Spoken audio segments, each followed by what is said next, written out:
Bueno, empezamos entonces con la segunda parte de la unidad 5, que es en la que estamos, que es la que lleva el título Nuestra programación de aparatos de mando, regulación y control. Hemos visto de todas maneras, está incluida en la unidad lo que es la parte de las protecciones y fuerza. Las protecciones la vimos nos entró para el anterior control. Ahora vamos a ver lo que es la parte sobre todo de fuerza. Iniciamos también la parte de mando, que es propiamente lo que es de la unidad.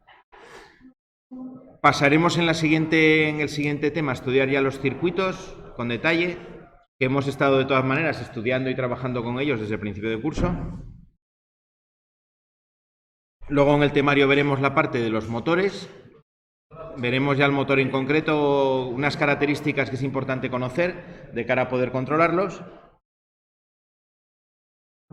Y luego ya empezaremos con la parte de averías, mantenimiento, etcétera, etcétera. Pasaremos a ver el relé programable y los PLCs para finalizar. Es un poco el horizonte que tenemos por delante, ¿vale? En lo que estamos viendo. Bueno, la presentación que vamos a ver está con el libro, que es la edición más antigua, pero más o menos los contenidos se corresponden. Cambia alguna figura, pero los textos y más o menos lo que os va contando es lo mismo. Entonces que nadie se preocupe, que vale perfectamente cualquiera de los dos. Venga, una cosa que habíamos comentado, pero la vamos a recordar para centrar un poco la idea, ¿no? De dónde estamos. Estamos en un ciclo de electricidad y estamos estudiando en todos los módulos, en todos los que son propiamente tocan la electricidad, diferentes tipos de circuitos eléctricos, ¿vale? Cuando vais a vivienda os hablan del circuito de alumbrado, el circuito de fuerza, que si el C1, que todo eso, ¿no? Circuito de domótica, circuito de cocina. Bueno, aquí hablamos en la parte de automatismos industriales de dos tipos de circuitos, ¿vale? Los circuitos o las instalaciones que nosotros tenemos en este módulo, pues son instalaciones que son todas singulares, todas son distintas unas a otras. Luego al final todas tienen los mismos elementos y todas tienen muchas cosas en común, pero cada instalación es, digamos, una de su clase, ¿no? Es única. Con excepciones también, hay empresas, por ejemplo, que fabrican, no sé, cuando llevamos chavales de prácticas a Thyssen, las pasarelas de los aviones hay muchas que son iguales unas a otras, o con unas diferencias muy, muy ligeras en cuanto a la parte eléctrica del control, ¿vale? Tienen diferentes modelos en tamaño, en características, en precio también, ¿no? En funcionalidad que tiene la pasarela. Pasarelas son estos, lo que llaman el finger, ¿no? Estos pasillos por los cuales accedes a la cabina del avión. Bueno, eso lleva una automatización y una alimentación eléctrica y demás. Eso lo producen de manera prácticamente estandarizada. Pero bueno, lo normal es que llegues a una instalación de tipo industrial y sean instalaciones únicas. Entonces, dentro de esas instalaciones nosotros vamos a hablar de dos tipos de circuito. Circuitos que llamamos de mando y circuitos que llamamos de fuerza. ¿A qué nos referimos con circuitos de mando? Bueno, los circuitos de mando son los que ejecutan la lógica de control, los que controlan la instalación. Va a ser lógica cableada, como la que estamos trabajando ahora mismo. Lo normal es que sean hoy en día autómatas programables, los que controlen la instalación, dispositivo electrónico con una serie de interfaces de entrada y salida para adaptar la electrónica, las señales de la electrónica, las señales eléctricas se tienen que controlar y se programa. Hay una programación que es la que tiene, digamos, la misión de hacer que eso se comporte de una manera automática. Dentro de ese circuito de mando pues tenemos diferentes tipos de componentes, ¿no? Los relés, temporizadores, los autómatas que comentábamos, las señalizaciones, elementos de seguridad, pulsadores, sensores, todo lo que viene bajo el nombre de HMI. Hoy en día hay un montón de tipos de pantallas que sirven para dar órdenes, porque muchas de ellas son táctiles, permiten al operario, mediante una pantalla táctil, poder dar órdenes a la instalación y sobre todo recibir información. Los antiguos cuadros sinópticos que se utilizaban mucho en grandes industrias, donde sobre un tablero metálico, un pupitre metálico, pues mediante luces, avisos sonoros y una serie de elementos gráficos se podía visualizar la instalación. Hoy en día se hace con pantallas de ordenador, se hace en un ordenador o con pantallas específicas de uso industrial, donde muestran la instalación con una serie de animaciones, con una serie de gráficos, pues para poder ver el estado que tiene en todo momento, ¿no? Leer valores de sensores, valores de magnitudes que es importante controlar, etc. Todo eso suele venir en los catálogos del fabricante bajo el nombre HMI, ¿vale? De Human Machine Interface. Interface o comunicación hombre-máquina, ¿no? Que podemos decir en castellano. Todo eso es la parte de mando, que es con la que hemos estado trabajando hasta ahora. Todavía no hemos conectado un motor, que sería fuerza, hemos estado trabajando con mando. Y luego tenemos la parte de fuerza. Al final yo lo que tengo que controlar son receptores que absorben intensidades grandes, por eso le llamamos fuerza. Motores, baterías de condensadores, iluminaciones, resistencias que me calientan algo en un proceso, bombas movidas por motores que bombean fluidos. Todas esas son las cosas que yo tengo que controlar. Eso es la parte de fuerza. Los circuitos que llevan la corriente, esas corrientes grandes que consumen esos receptores, lo llamamos circuito de fuerza. Normalmente el circuito de mando es el que toma las decisiones y va a actuar sobre este circuito de abajo, que es el circuito de fuerza, ¿vale? El circuito de fuerza, de alguna manera, depende del circuito de mando para su funcionamiento. Vale, ya hicimos en el tema pasado el esquema principal, empezamos poniendo el esquema principal de la parte de fuerza, y si recordáis teníamos un elemento que era lo que llamamos elemento de conmutación, que era el contactor, que es el que me conecta y me desconecta. Ese es el elemento que yo controlo desde el circuito de mando. Alimentando la bobina de ese contactor en el circuito de mando, la bobina del contactor es un receptor del circuito de mando, yo puedo conectar y desconectar el receptor que tengo en el circuito de fuerza. Por eso hay esa dependencia del circuito de fuerza respecto del circuito de mando. ¿Vale? Pero lo normal es que tenga los dos. Solo un circuito de mando normalmente a nosotros no nos va a valer para nada. ¿Vale? Los circuitos son un poquito más complejos que los que tenemos en vivienda, que son todos más o menos similares, pero al final es lo mismo. Es un circuito eléctrico donde tengo que tener un generador, un circuito cerrado, normalmente un receptor. Siempre voy a tener esas tres cosas por ahí presentes. ¿Vale? Las protecciones en ambos, aquí pone protecciones solamente en el circuito de fuerza, pero en el circuito de mando también lo protejo, ¿no? La entrada tiene su protección, como cualquier circuito eléctrico. Bueno, eso es con lo que vamos a trabajar, o con lo que estamos trabajando. Venga, a continuación, el libro os define lo que es un automatismo, que ya lo comentamos también cuando hicimos la evaluación inicial y demás. ¿Qué es un automatismo? Un circuito capaz de realizar secuencias lógicas sin la intervención del hombre. El concepto clave en un automatismo es la no intervención humana. ¿Vale? Cuando quiero que algo funcione de manera independiente, lo que va a controlar ese funcionamiento es un automatismo. Hoy en día estamos llevando los automatismos a todos los campos de la vida. Hoy en día todo está automatizado, todo. El concepto de automatismo se aplica en todo tipo de sectores, desde la banca, la hostelería, la industria, por supuesto, que es donde empezó a surgir, todo lo que es la administración, etcétera, etcétera. Se aplica a todo. Y más hoy en día, con el desarrollo que está teniendo la inteligencia artificial, pues cada vez más. Cada vez más.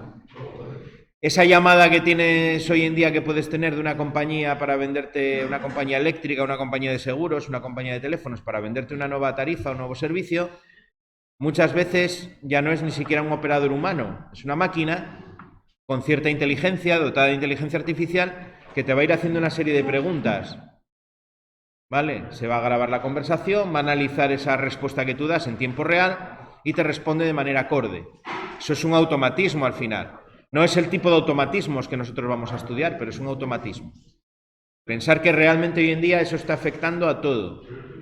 Amazon ya presentó hace 3-4 años en Estados Unidos una tienda de alimentación, es decir, de verduras, un supermercado no muy grande, pero un supermercado completamente automatizado, sin la intervención en lo que es la parte de la sala donde está la venta de producto de personas. No hay cajeros, no hay... Lógicamente habrá reponedores todavía, y habrá gente que gestiona detrás el tema del supermercado, pero no hay cajeros, no hay personal de venta directa. Mediante un sistema de cámaras, tú tienes que tener una aplicación, cuando entras con el móvil te detecta la aplicación, tienes que tenerla arrancada, y tú cuando coges un producto, la cámara ve qué producto coges y lo suma a tu cuenta en el momento en el que lo coges. Si lo devuelves más tarde porque te arrepientes y no quieres llevarlo, te lo descuenta. Él en todo momento, cada producto que coges y lo metes en el carro, te lo va contando. Y si lo devuelves antes de salir, te lo descuenta. Al final, tú cuando pasas por el arco de salida, no tienes que pasar por ninguna caja. Él confirma con la aplicación que has salido ya del supermercado y te cargan a tu cuenta de Amazon el importe de los productos que has comprado. Automatización prácticamente total en el campo, en este caso, de la alimentación, ¿no? De la distribución. Vale. Es una tendencia, es algo que está completamente en desarrollo. La tecnología avanza, ya ha avanzado y avanzará enormemente y seguiremos en esa línea.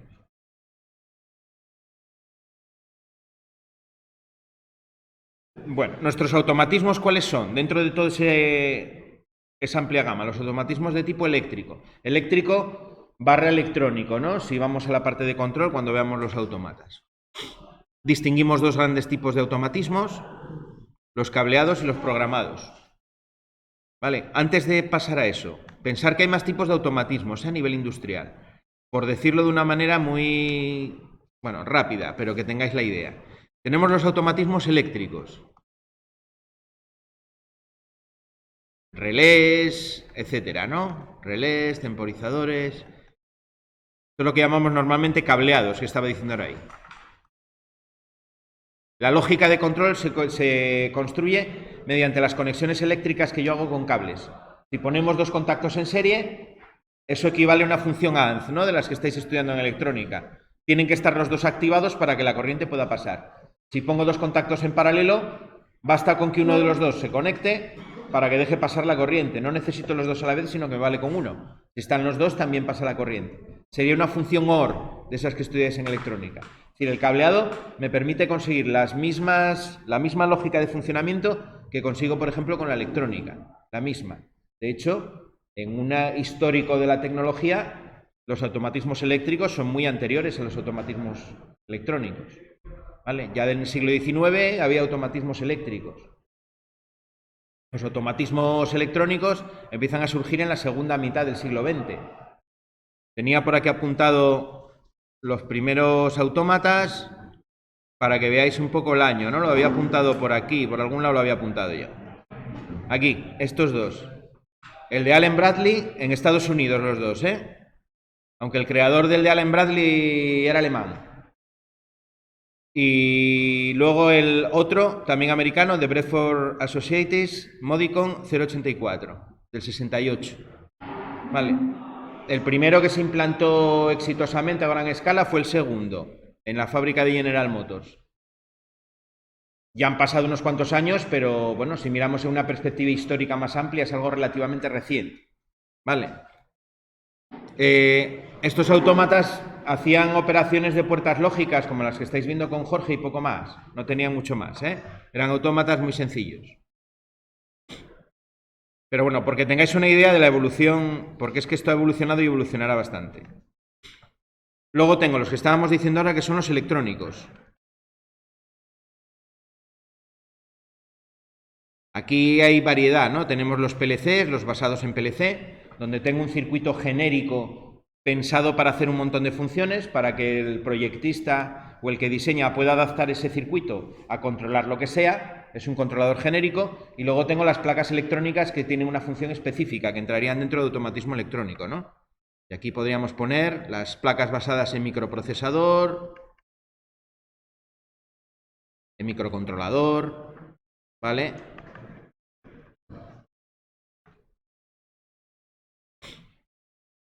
Vosotros estuvisteis de visita en Ingenium, ¿no? Bueno, pues nada, lo que os iba a decir ya no me vale. Bueno, en Tecos ahora no se fabricarán circuitos de ese tipo. Otro ejemplo de una placa de estas. Por ejemplo, la placa que tenéis en el portón del garaje de vuestra casa.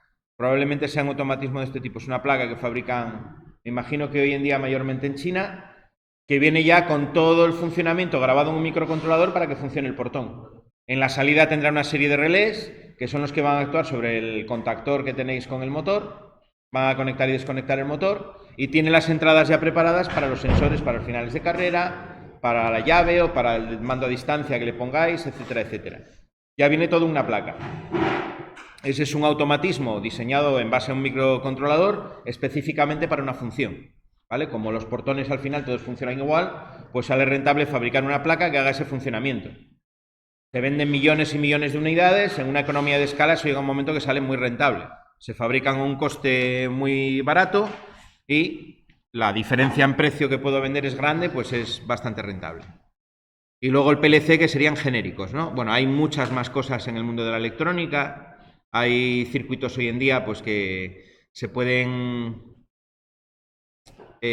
adaptar lo que es la ROM a una determinada función, o sea, y la variedad en electrónica es un mundo, ¿vale? Sobre todo, para vosotros lo que más vais a ver, el tema de los PLCs. Pero luego tengo automatismos de otro tipo, los tengo de tipo mecánico, los tengo neumáticos, los tengo hidráulicos. Los neumáticos utilizan el aire comprimido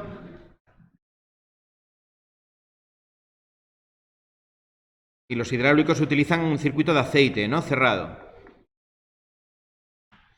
Los tengo también de tipo mecánico. Un reloj, los relojes tradicionales mecánicos, que hasta no hace mucho se usaban, hoy en día se usan, pero se usan menos, es un automatismo de tipo mecánico. Al final, el contaje del tiempo no deja de ser un automatismo. Está realizando una tarea automática sin intervención del hombre. Y es puramente mecánico, está basado en engranajes y en un muelle, que es donde yo acumulo la energía mecánica, que va poco a poco accionando, haciendo moverse esos engranajes, ¿vale? Eso es un automatismo mecánico. Los hay de muchos más tipos, los hay también en regulación. La válvula, por ejemplo, centrífuga de BAT, una válvula que se utilizaba en las primeras máquinas, bueno, y se utiliza todavía, en las máquinas de vapor para regular la entrada del vapor. Son dos masas pesadas que se hacen girar solidariamente con la máquina y que tienen un eje que hace que por fuerza centrífuga, cuando la máquina gira muy rápido, las masas suben y al subir arrastran el cierre, ¿no? Digamos, del paso del vapor.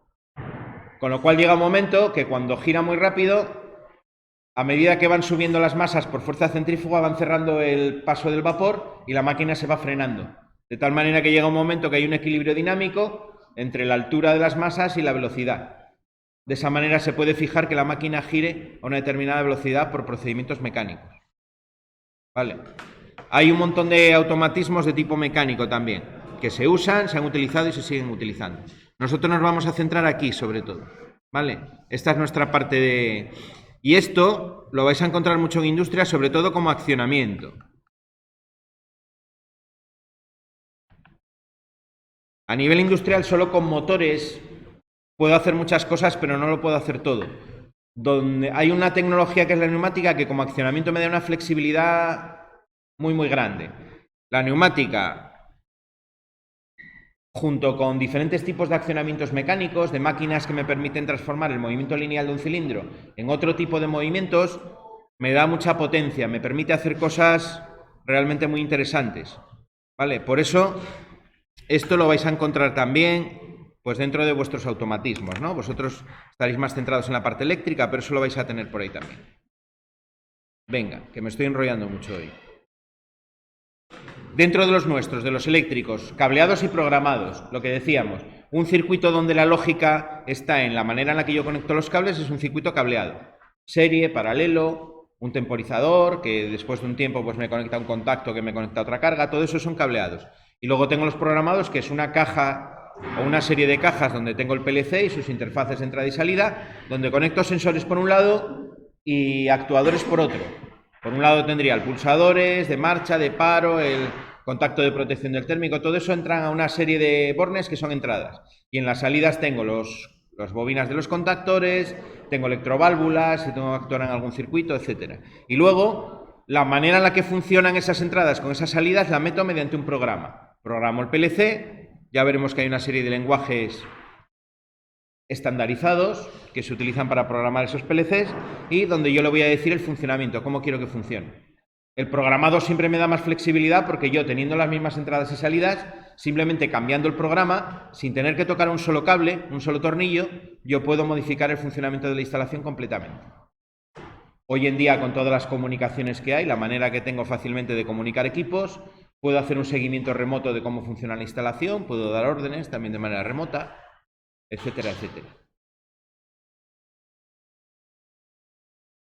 Bueno, el contactor. Entramos en lo que son los elementos de fuerza.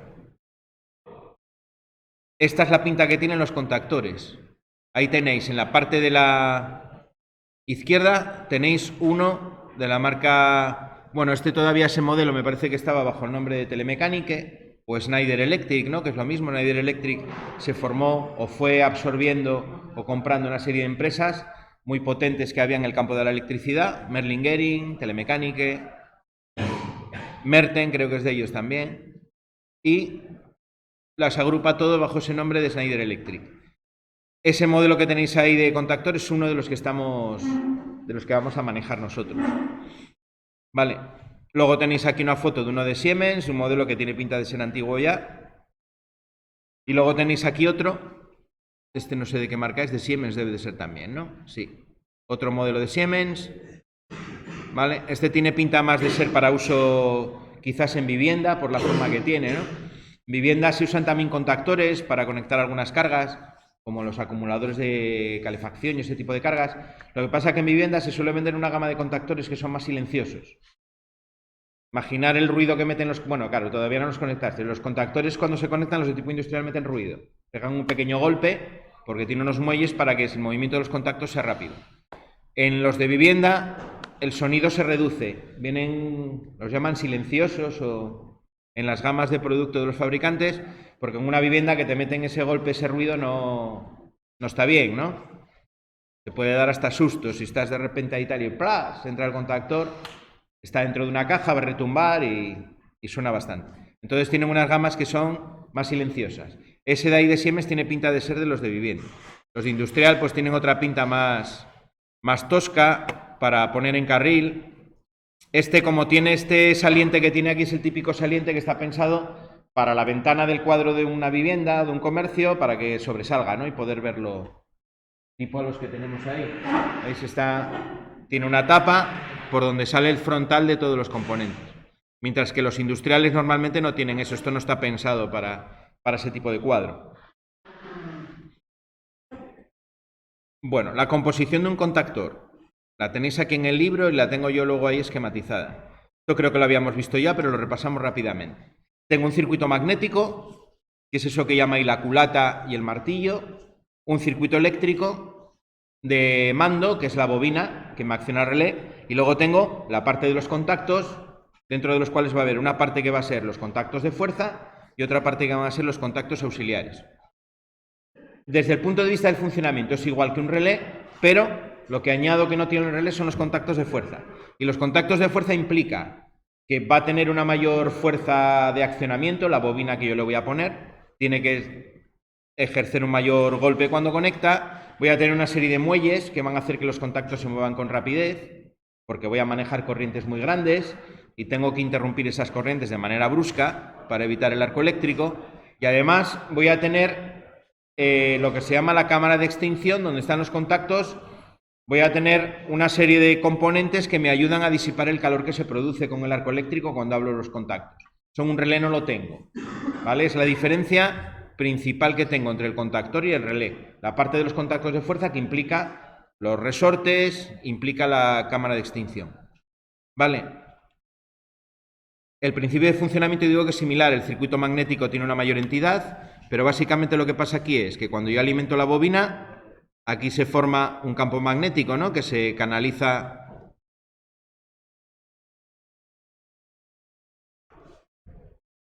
a través de ese circuito magnético que tengo. Es un circuito magnético además más cerrado que en el caso del relé. Saldría por aquí, se canalizaría por el martillo, vuelve a entrar en la culata y vuelve para aquí, ¿no? Ese sería el circuito magnético que se forma en el interior cuando yo alimento la bobina. Es un electroimán. Habíamos visto cómo, al tener un entrehierro, el flujo magnético o las líneas de campo magnético por donde salen forman un polo norte magnético y por donde entran forman un polo sur, ¿no? Entonces esto sería, aquí están entrando En la parte de la culata esto sería por aquí un polo sur y aquí tendría un polo norte. En la parte del medio al revés, aquí tengo un polo norte y aquí tengo un polo sur, y aquí tengo un polo norte y para este lado tengo un polo sur.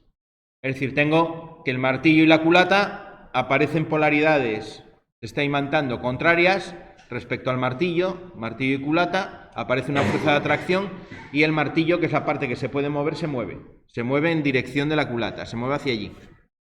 Y en su movimiento lo que hace es arrastrar todos estos contactos que tiene unidos, ¿vale? Ese es el principio de funcionamiento del contactor, que es el mismo que el de relé parecido, ¿no? Cambia la dimensión de los circuitos por el hecho de tener que controlar corrientes más grandes, pero básicamente es lo mismo. Vale, no liéis de todas maneras los nombres, porque la función que tienen en el circuito es muy diferente. Un contactor, su función principal es conectar elementos del circuito de fuerza, mientras que un relé únicamente trabaja con elementos del circuito de mando. El contactor sí que es verdad que puede trabajar también, o trabajará, con el circuito de mando. De hecho, todos los contactores al menos traen un contacto auxiliar que es normalmente abierto, que es el que utilizamos para realimentar, para la realimentación. Al menos de los modelos que tenéis vosotros, tenéis el modelo que es un poco más antiguo. Nosotros trabajamos en contactores con Schneider, ¿vale? El más antiguo que tenéis, que es este de aquí, os trae un contacto, un 1314, que es un contacto auxiliar para realimentar. Mientras que el modelo más nuevo, que es de color blanco, bueno, los nuevos han cambiado el color y vuelven a ser de color negro, pero tienen la forma distinta. Esos tienen dos, tienen un abierto y un cerrado. Es decir, tienen el que te permitirían clavar con otro contactor, ya lo traen incorporado. De todas maneras, aquí en la parte frontal en los contactores una característica es que se pueden poner bloques auxiliares. Yo puedo aumentar el número de contactos. Nosotros aquí tenemos bloques auxiliares que son temporizados, tenemos bloques auxiliares que son simplemente de contactos. Los tenemos diferentes, pero de los que más tenemos son los que traen dos abiertos y dos cerrados más. Es decir, en un modelo de los nuevos yo podría tener 3 cerrados y 3 abiertos con la ampliación. Bueno, para el circuito de mando 6 contactos no está nada mal, ¿eh? Y luego la posibilidad de poner el temporizador en lugar de eso también. Suelen permitir en muchos fabricantes ampliación también por los laterales. Le puedo acoplar en el lateral contactos auxiliares también, 1 o 2 contactos en un lateral. Bueno, respecto a numeración de contactos y demás, lo tenía por aquí. Está comparado con el relé auxiliar para que podáis ver la diferencia. Ahí tenemos, por ejemplo, arriba un relé auxiliar de 2 contactos del circuito de mando. Los contactos normalmente van a tener una corriente máxima entre 5 amperios y 10 amperios, son 2 valores muy típicos. ¿Vale? Cuando veáis un relé, normalmente o 5 amperios o 10. Bueno, 10 sería el valor que normalmente suelen tener para corriente resistiva, y cuando estoy alimentando cargas inductivas, como son por ejemplo las bobinas de los contactores, normalmente la corriente son 5 amperios. Pero bueno, van a tener unos fenómenos transitorios de sobrecorriente, igual que los motores, entonces se reduce la corriente de utilización. En un contactor eso cambia, ¿no? Fijaros que ya no tengo solo contactos de mando, sino que tengo los contactos de fuerza. La numeración de los contactos de fuerza es diferente. Ahora tengo la numeración que en general utilizamos para los elementos de circuito de fuerza, que es 1, 2 para el primer polo, 3, 4 para el segundo, 5, 6 para el tercero. Y la parte de mando, que sí que se numera igual que los contactos de los relés. Aquí tenéis dibujado uno con 2 contactos, un 1, 3, 1, 4, que sería abierto lógicamente, tal como termina, y un 2, 1, 2, 2, que es el cerrado. Se diferencian también normalmente en el circuito, le damos en las marcas, cambiamos la letra que le asignamos, ¿no? A los relés de mando les damos una letra A y a los de fuerza les damos una letra M. Esto en la nueva norma, si no me equivoco, llevan la letra Q también, ¿vale? Q. ¿Vale? Si veis un Q1 asignado a un elemento de conmutación, pues es bastante normal también. Bueno, en las normas por ahí de designación vais a ver muchas veces 2 normas principales que se utilizan, que son la IEC 750, que es más antigua, pero se utiliza todavía muchísimo, y las normas EN. No me acuerdo del nombre, no sé si 60.830 y algo por ahí. Vale. que es la más nueva. Entonces va a haber, la diferencia para vosotros en simbología no existe porque son los mismos símbolos, lo que cambia es la designación de los componentes. Hay ligeras diferencias, lo iremos viendo.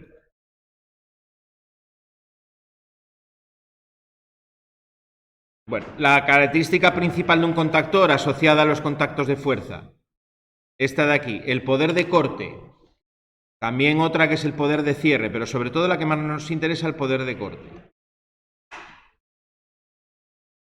¿Qué es el poder de corte? La capacidad para interrumpir corriente.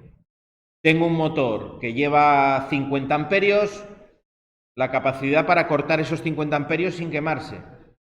Cuando yo abro un contacto eléctrico por el que está pasando corriente, en ese milisegundo inicial en el que yo estoy abriendo el contacto, la corriente tiene la tendencia de pasar por el aire. No tengo una separación suficiente todavía cuando se empieza a mover el contacto como para conseguir aislamiento, con lo cual los electrones siguen pasando por el aire.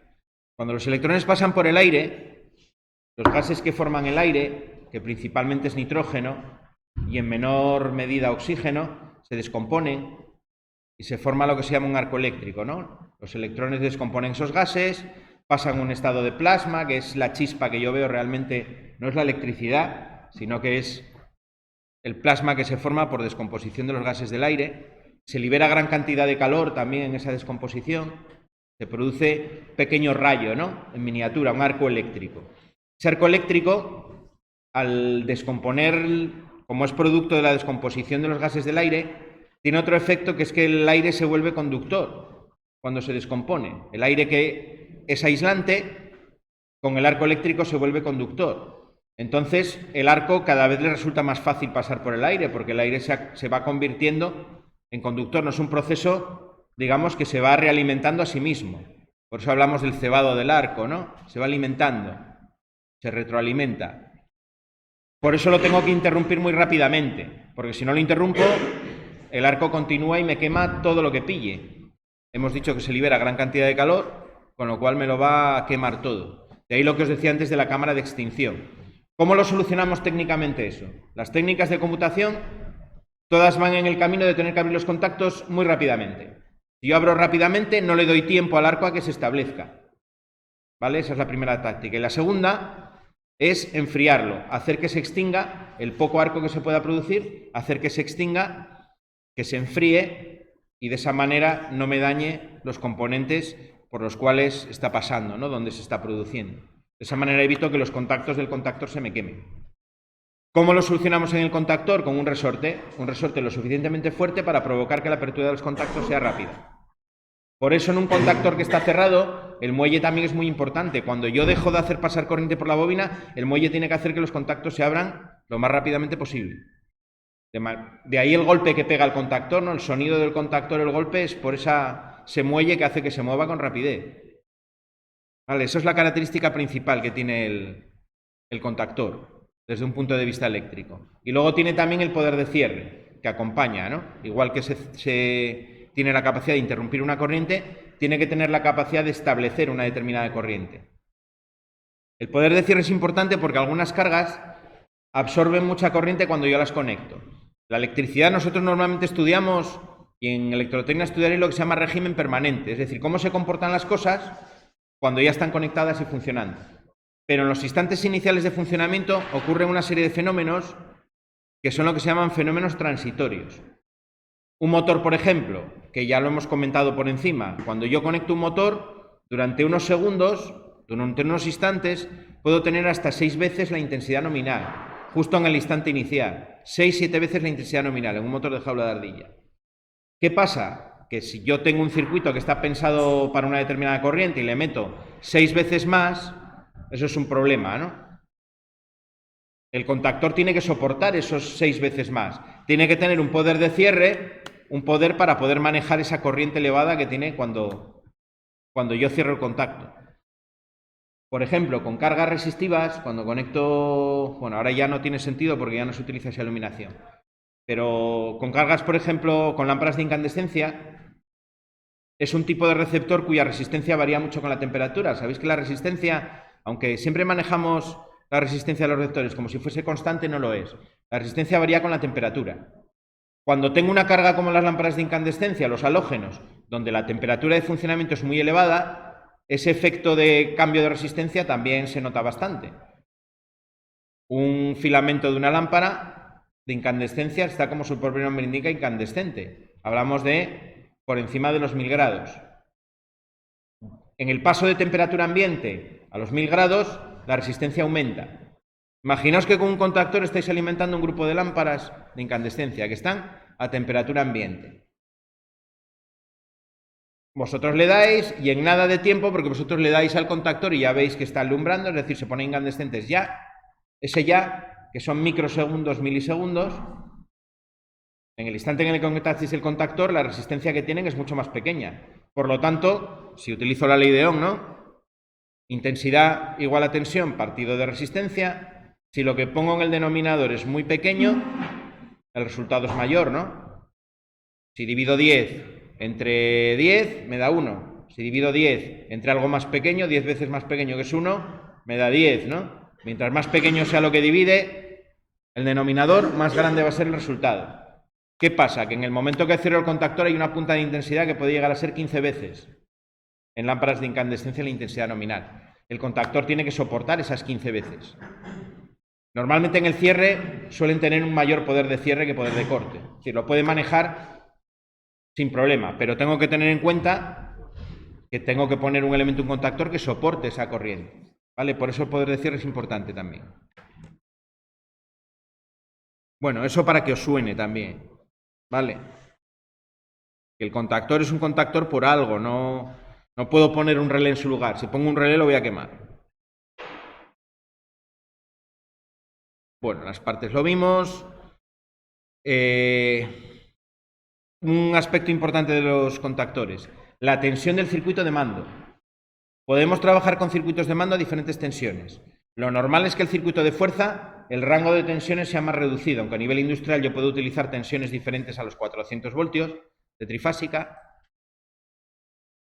Si no estoy alimentado de una red de distribución pública, claro está, si tengo mi centro de transformación y demás, puedo optar por otros tipos de circuitos. El circuito de mando es mucho más variado en cuanto a tensiones. Tengo 230 voltios en alterna, 48-24 voltios en corriente alterna también, simplemente reduciendo con un transformador. Puedo tener valores de continua, 12 voltios, 24, ¿vale? Tengo variedad. Por eso, a la hora de elegir el contactor, es muy importante saber la tensión de la bobina. Ojo con eso cuando conectéis equipos, porque el contactor visualmente es lo mismo. Visualmente es lo mismo, ¿vale?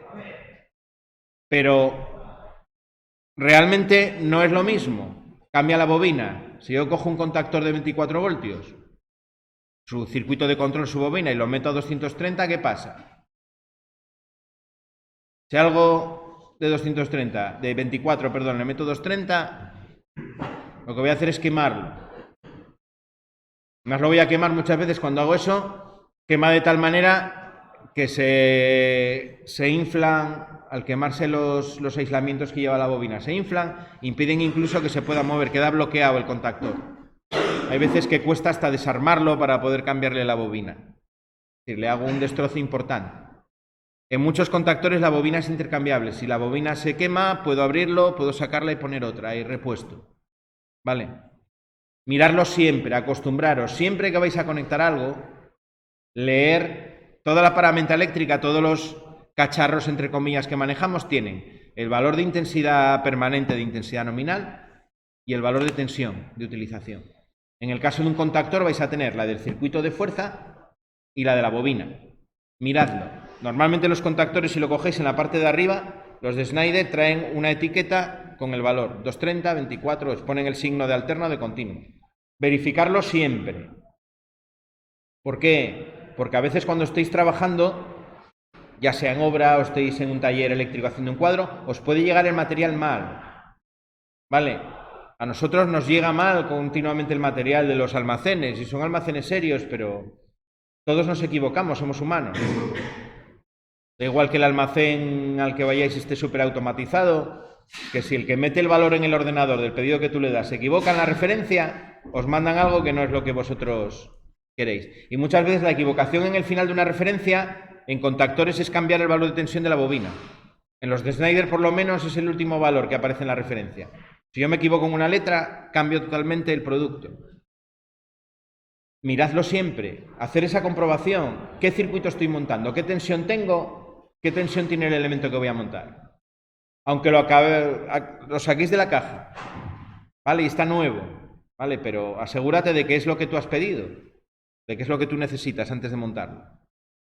Es lo mismo que lo que decimos de medir la tensión antes de conectar. Yo tengo un circuito que tengo que alimentar a 230, por ejemplo, si sé cuando empezamos con las prácticas del motor. 230 en 3 fases, que es tensión reducida respecto a los 400, que es lo normal. Tengo que verificar antes de conectar nada. Yo enchufo, tengo las protecciones bajadas, enchufo la toma, que será en el caso de motores trifásica, a la mesa, y mido con el polímetro. Entre fases, las 3 medidas entre fases y la medida entre fase y neutro. Y verifico qué es lo que tengo que tener. Y a partir de ahí, cuando yo estoy seguro que esa tensión es la que yo necesito, empiezo a trabajar. Subo las protecciones y empiezo a accionar el circuito. ¿Vale? Pues con esto lo mismo. Antes de meter algo en el tablero y cablearlo, yo me aseguro que ese componente tiene la tensión que yo necesito.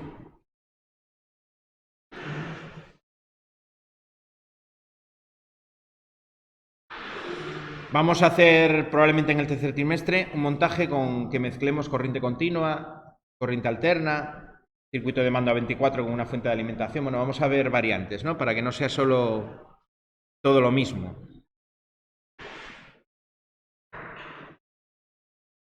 Bueno, eso viene a ser un poquito el contactor. Mirad, aquí tenéis un bloque auxiliar, la pinta que tiene, eso se monta sobre el frontal, con 2 cerrados y 2 abiertos. Un bloque de 2, un bloque temporizado que trae una rosca.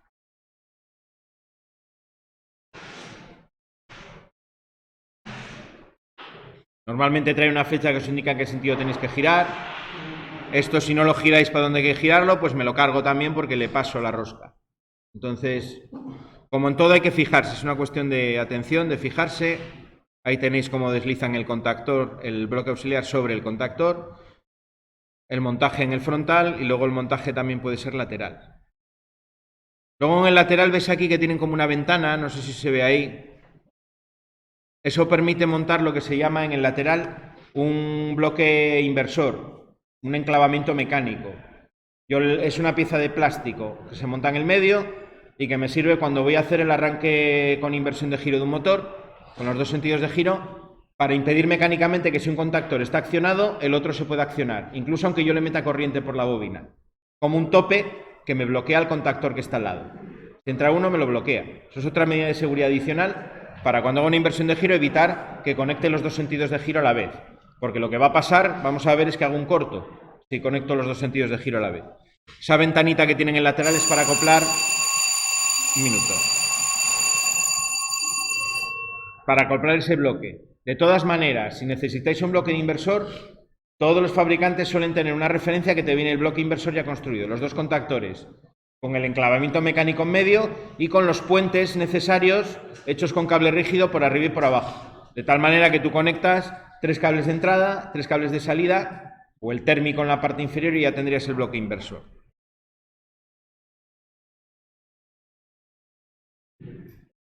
Bueno, el funcionamiento ya lo comentamos. Nada, por hoy hasta aquí, ¿vale? Por hoy hasta aquí.